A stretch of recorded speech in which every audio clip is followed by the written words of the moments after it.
Hi hello. നമ്മൾ എവിടെയൊക്കെ പോയി എന്ത് ഭക്ഷണം കഴിച്ചെന്ന് പറഞ്ഞാലും നമ്മുടെ അമ്മ ഉണ്ടാക്കുന്ന ഭക്ഷണത്തിൻ്റെ സ്വാദ് അതൊന്ന് വേറെ തന്നെയല്ലേ. നമുക്കിന്ന് എൻ്റെ അമ്മ സാധാരണ ഉണ്ടാക്കുന്ന മീൻകറി ഒന്ന് കാണാം. ചട്ടിയിൽ വെളിച്ചെണ്ണ ഒഴിച്ച് അതിൽ കടുക് ഉലുവയൊന്ന് പൊട്ടി വരുമ്പോൾ അതിലേക്ക് ഇഞ്ചിയും വെളുത്തുള്ളിയും ചെറുതായി അരിഞ്ഞത് ഇട്ട് കൊടുക്കുന്നുണ്ട്. ഇഞ്ചിയും വെളുത്തുള്ളിയും ചെറുതായി അരിഞ്ഞിട്ട് കൊടുത്തത് ഒന്ന് മൂത്ത് വരുമ്പോൾ നമ്മുടെ കറിവേപ്പില നന്നായിട്ട് എത്ര വേണേലും ഇട്ട് കൊടുക്കാം. കറിവേപ്പില ഇട്ട് ഇതെല്ലാം കൂടെ ഒന്ന് മൂത്ത് വരുന്ന സമയത്ത് തീ ഒന്ന് കുറച്ച് വെച്ചിട്ട് പൊടികളെല്ലാം ഇട്ട് കൊടുക്കും. മുളക് പൊടി, മഞ്ഞൾപ്പൊടി, മല്ലിപ്പൊടി, ഇത് മൂന്നുമാണ് ഇട്ട് കൊടുക്കാറ്.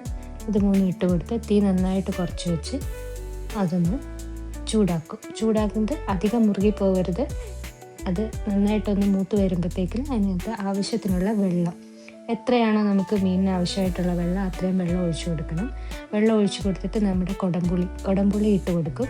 കുടംപുളി ഇട്ട് കൊടുത്ത് ആവശ്യമുള്ള ഉപ്പും ഇട്ട് കൊടുത്ത് അതൊന്ന് തിളയ്ക്കാൻ വേണ്ടി വെക്കും. ഇതൊന്ന് തിളച്ച് വരുമ്പോൾ അതിലേക്ക് മീനെല്ലാം ഇട്ട് കൊടുക്കും. മീനെല്ലാം ഇട്ട് കൊടുത്തതിന് ശേഷം കുറച്ച് നേരം കൂടെ ഒന്ന് തുറന്ന് വെച്ച് തന്നെ തിളപ്പിക്കും. അതിനുശേഷം അടച്ച് വെച്ച് മീൻ വേവുന്നത് വരെ ഒരു മീഡിയം തീയിൽ വെക്കണം. മീൻ വെന്തതിന് ശേഷം തുറന്ന് നോക്കിയിട്ട് അതിലേക്ക് ആവശ്യത്തിന് പച്ച വെളിച്ചെണ്ണയും കുറച്ച് കറിവേപ്പിലയും തൂവി കൊടുക്കുക. അതിനുശേഷം തീ ഓഫ് ചെയ്തിട്ട് നമ്മൾ അടച്ച് വയ്ക്കുക. ഒരു 10-15 മിനിറ്റിന് ശേഷം തുറന്ന് നോക്കുകയാണെങ്കിൽ മീൻകറി നല്ല സെറ്റായിട്ട് ഇരിപ്പുണ്ടാവും. പലരും ഇങ്ങനെയാവും മീൻകറി വയ്ക്കുക. ആദ്യമായിട്ട് വയ്ക്കുന്നവർ അഭിപ്രായം പറയണേ.